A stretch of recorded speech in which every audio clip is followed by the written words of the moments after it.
चले हम पढ़ने लगे हैं। अप्लाइड एरिया ऑफ साइकोलॉजी जो है, इसमें सबसे पहले जो आती है वो डेवलपमेंटल साइकोलॉजी आती है। जिन बच्चों ने मेरे साथ सेकंड ईयर में पढ़ा होगा, और डेवलपमेंट का पूरा हमने एक चैप्टर पढ़ा था, ठीक है। डेवलपमेंट का पूरा एक चैप्टर हमने पढ़ा था, और आपको पता है ये जो नमूई नफ्सियात होती है, डेवलपमेंटल साइकोलॉजी जो होती है, ये कबल अज पैदाइश से स्टार्ट होती है और पुख्तगी तक जिस्मानी, जिसमें जिस्मानी, जहनी, मुआशरती, जज्बाती और नफ्सियाती नशोनुमा का इसमें मुतालिया किया जाता है। यानी आप इसको डिफाइन ऐसे कर सकते हैं,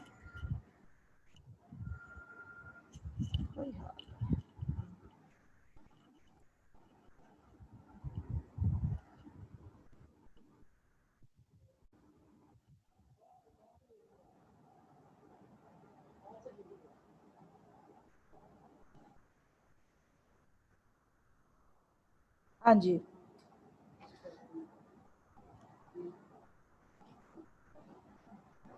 किस गेट पे बेटे चलेगा?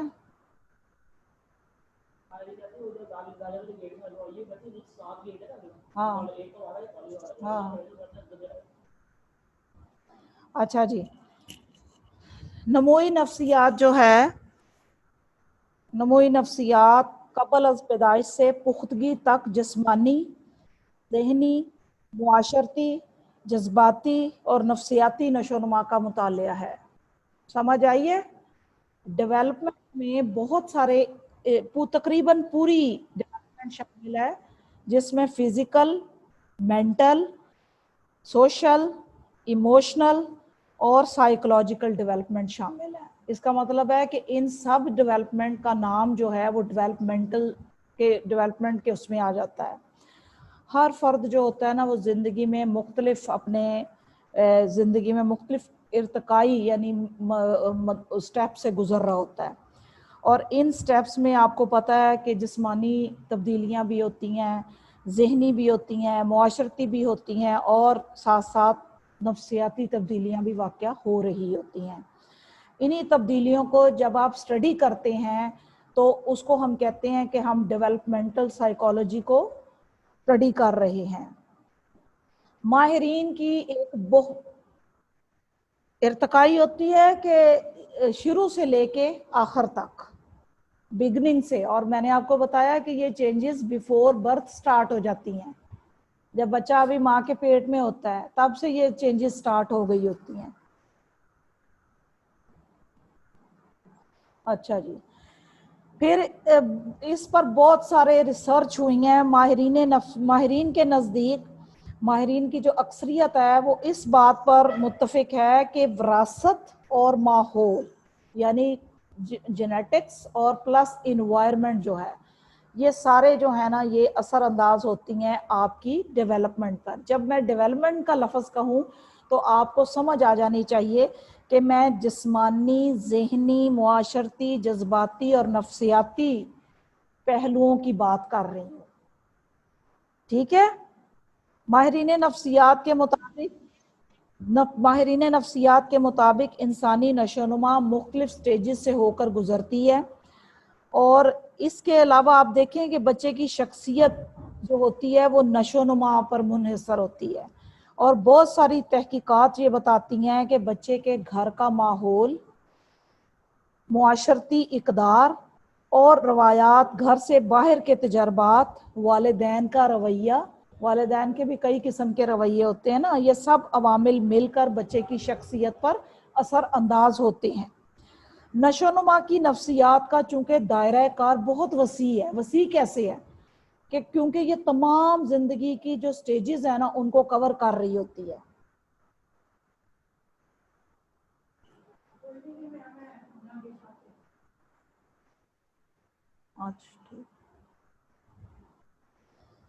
अच्छा जी, तो अब चूंकि नशोनुमा की नफ्सियात का जो दायरा कार है ना बेटा, ये तमाम स्टेजेस पर होता है, इसलिए ज़िंदगी के हर मरहले के लिए अब डेवलपमेंटल साइकोलॉजी को उन्होंने मुख्तलिफ पोर्शंस में तकसीम कर दिया है। कौन कौन से? बच्चों की नफ्सियात, नफ्सियात बलोगत और जवानी की नफ्सियात, पीराना साली की नफ्सियात यानी ओल्ड साइकोलॉजी। यानी डेवलपमेंट इतनी वसी है, ये दोबारा बताती हूँ, डेवलपमेंट को उन्होंने स्टडी करने के लिए इसको मुख्तलिफ ब्रांचेस में तकसीम कर दिया है। उसमें सबसे पहली ब्रांच है चाइल्ड साइकोलॉजी, फिर उसके बाद एडोलेसेंस साइकोलॉजी, फिर तीसरी है एडल्टहुड साइकोलॉजी, और फिर उसके बाद आ जाती है old psychology, old age psychology. समझ आई है बेटा, समझ आई है? क्योंकि डेवलपमेंट का टॉपिक चूंकि बेहद वसी है, लिहाजा उसको कवर करने के लिए डेवलपमेंटल साइकोलॉजी कई शाखों में आगे तकसीम हो जाती है, और उन शाखों में जो है ना, इनको फिर अलग अलग स्टडी किया जाता है। जैसे चाइल्ड साइकोलॉजी में चाइल्ड को आप स्टडी करते हैं, जो एडोलेसेंट साइकोलॉजी है उसमें आप बालिग लोग जो हैं उनकी जिस्मानी, जहनी, नफ्सियाती, जज्बाती, इखलाकी, उन सारी नशोनुमा को स्टडी कर रहे होते हैं। जो ओल्ड एज साइकोलॉजी है उसमें आप बूढ़ों की जिस्मानी, जहनी, जज्बाती, इखलाकी, मुआशरती, नफ्सियाती उसको स्टडी कर रहे होते हैं। माहिरीन ने इनफरादी तहकीकात और मुशाहिदात की बुनियाद पर इंसानी नशोनुमा को कई मरहलों में तकसीम किया है। कबल अज पैदाइश का अरसा जिसे हम कहते हैं, आप लोग ना बहुत मुझे तंग करते हो, दरमियान दरमियान में ना आ रही हैं लड़कियां। माहिरीन ने जो है वो डेवलपमेंट को, इंसानी डेवलपमेंट को कई हिस्सों में तकसीम कर दिया है। एक होती है प्री बर्थ, इसको कहते हैं पीरियड, जैसे कबल अज पैदाइश कहते हैं, फिर बालकपन, बचपन, बलोगत, पुख्तगी। यानी ये वो स्टेजेस हैं जिनके ज़रिए से हम स्टडी करते हैं हर दौर को। नशोनुमा की नफ्सियात जो होती है वो फ़र्द की जिस्मानी, वकूफ़ी, नफ्सियाती, समाजी और गुफ्तगू की नमू का भी मुतालिया करती है। आपको ओवरऑल ये समझ जाना चाहिए कि जो डेवलपमेंटल साइकोलॉजी है ये हमारे ज़िंदगी के हर पहलू को जो है ना वो स्टडी कर रही होती है। ठीक है, समझ आई है बेटे? हाँ, अच्छा जी, उसके बाद दूसरी ब्रांच स्टार्ट होती है। जैसे हमने चूंकि अप्लाइड एरियाज ऑफ साइकोलॉजी को डिस्कस करना है ना, तो हम इनको थोड़ा थोड़ा पढ़ेंगे। हमने अगर हम हर एक के बारे में वसी तौर पर पढ़ने लग जाएं तो फिर एक एज अ वन क्वेश्चन ये अटेम्प्ट नहीं हो सकेगा। अच्छा जी, अगली जो है वो सोशल साइकोलॉजी है। जिन बच्चों ने सेकंड ईयर में पढ़ी हुई है साइकोलॉजी, आपको पता है सेकंड ईयर में पूरा एक चैप्टर हमने पढ़ा था सोशल साइकोलॉजी का। पढ़ा था स्टूडेंट? कुछ याद है, जहन में है? अच्छा जी, समाजी नफ्सियात पर सबसे पहली जो बुक लिखी गई है वो विलियम मैकडुगल ने 1908 में लिखी थी, और 1908 ही में E.A. रॉस ने अपनी किताब सोशल साइकोलॉजी तहरीर की। और अरस्तु ने तो वैसे ही कह दिया था, अरस्तु इज़ अ यूनानी मुफक्किर। ठीक है, अब यूनानी जो मुफक्किरीन थे ना, उनमें अरस्तु का ये कहना था कि इंसान फितरी तौर पर एक समाजी हैवान है। इसका मतलब है कि इंसान अकेला नहीं रह सकता, तन्हा नहीं रह सकता, उसको दूसरे लोगों की, दूसरे इंसानों की ज़रूरत होती है, और यानी वो अकेले ज़िंदगी बसर नहीं कर सकता। आप ये देखें कि आप अकेले चंद दिन रह के गुजारें तो कोई बात करने वाला ना हो तो आप ज़हनी तौर पर डिस्टर्ब होना शुरू हो जाते हैं, ऐसा ही है ना?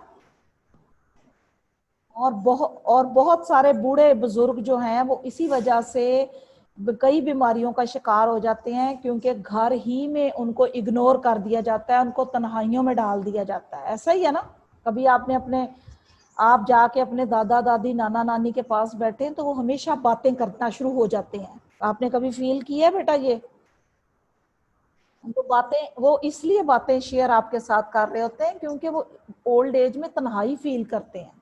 और जिन बुजुर्गों के साथ ऐसा नहीं होता, जो अपने आल परिवार के साथ रह रहे होते हैं, तमाम लोगों के साथ वो बातचीत करते हैं, उठते बैठते हैं, उनमें ये चीज़ कम होती है।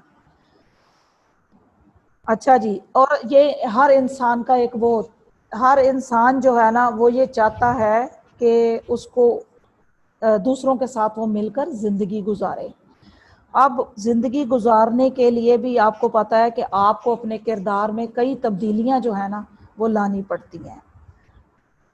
फर्द और दूसरे लोग एक दूसरे पर कैसे असरअंदाज होते हैं, समाजी नफ्सियात इसका जायजा लेती है और लोगों के एक दूसरे के किरदार पर असरात को जो है वो अंडरस्टैंड करती है। समाजी नफ्सियात फ़र्द और मुआशरे के दरमियान ताल्लुक़ कायम करने के लिए होती है। और इसमें अब आपको पता है कि जो सोशल साइकोलॉजी है ये भी बहुत सारे एरियाज़ को कवर करती है। जैसे डेवलपमेंटल करती थी ना, ये आपस के बाहमी ताल्लुकात को स्टडी करती है, मुआशरती रवैयों को स्टडी करती है, समाजी किरदार को, तासुब को, तशद्दुद को, क़यादत, रायमा, ये इन तमाम चीज़ों को सोशल साइकोलॉजी स्टडी करती है, जो कि हमें मुआशरे में दूसरे लोगों के साथ उठने बैठने, चलने फिरने, खाने पीने, बातचीत करने, इन सब के साथ जो है हमने कैसे बिहेव करना है ये हमें सिखाती है। सोशल साइकोलॉजी जो है ना, जब एक फ़र्द का दूसरे फ़र्द के साथ ताल्लुक़ कायम करती है, सोशल साइकोलॉजी जो है वो एक फ़र्द के ग्रोह के साथ ताल्लुकात बनाने सिखाती है। सोशल साइकोलॉजी एक ग्रुप को दूसरे ग्रुप के साथ जो है वो ताल्लुकात बनाना सिखाती है। ठीक है। समाजी नफ्सियात का काम ये देखना होता है बेसिकली कि लोग कैसे जो हैं वो एक दूसरे के साथ ताल्लुकात कायम करते हैं, इन ताल्लुकात की नवैयत क्या है। इसके साथ साथ सोशल साइकोलॉजी जो है वो फ़र्द के तासुबात, ये जो हम रखते हैं ना एक दूसरे के लिए मनफी और मस्बत जज्बात, ठीक है, तासुब जो होती है ना वो बिला सोच समझ के एक राय जब आप कायम कर लेते हैं तो उसको आप तासुब कहते हैं। जैसे इंडिया के बारे में हमारा तासुब बड़ा नेगेटिव है ना, हम इंडिया का नाम सुनते ही हमारे जहन में ना नेगेटिविटी आ जाती है, तो ये हमारे तासुबात भी हो सकते हैं, हमारे ऐसे रवैये हैं जो इसमें चेंज नहीं आता और ना इंडिया आने देता है, ऐसे ही है ना।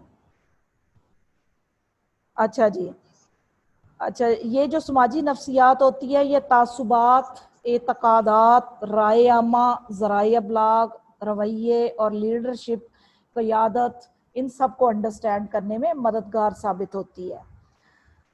समाजी नफ्सियात जो होती है ना, समाजी माहिरीन हर वक्त ये जानने की कोशिशों में रहते हैं कि एक लीडर या रहनुमा में कौन सी खसूसियात होनी चाहिए जो ग्रोह के दूसरे मेंबरान में नहीं हो, या एक लीडर जो है वो किस तरह कामयाब हो सकता है, एक फ़र्द मुआशरे में कैसे अपना मुकाम हासिल कर सकता है, हमारे रवैये कैसे बनते हैं, कैसे हम दूसरे लोगों के साथ राब्ता रखते हैं, प्रोपोगंडा किसे कहते हैं, जब हम किसी के मुतालिक नेगेटिव ख्यालात रखते हैं तो वो किस तरह से बन जाते हैं। इन तमाम चीज़ों को स्टडी करने में सोशल साइकोलॉजी अहम काम सर अंजाम देती है।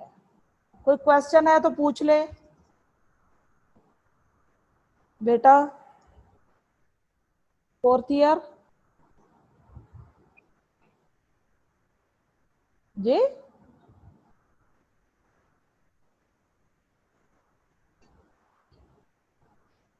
हाँ हाँ जी, ये एज अ वन क्वेश्चन भी आ सकता है बेटे। मोमना आपकी आवाज काट रही है।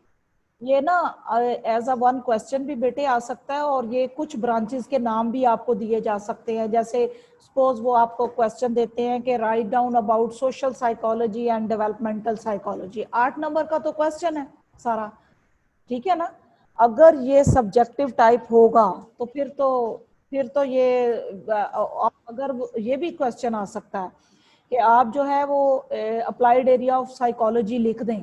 अब आप ये जितने पढ़ेंगे 8-9 हैं ये आपकी बुक में जो डिस्कस हुए हैं, तो 8-9 को जब आप लिखने लगेंगे तो कितना टाइम सर्फ होगा, ऐसे ही है ना। अगर वो एज अ वन क्वेश्चन आपको अप्लाइड एरिया ऑफ साइकोलॉजी आ जाता है तो फिर आपको और मुख्तसर इसको करना पड़ेगा, और अगर कोई एक या दो ब्रांचेस के बारे में वो कहते हैं तो फिर इसको थोड़ा सा तफसीलन लिखना पड़ेगा आपको। हो गया जी।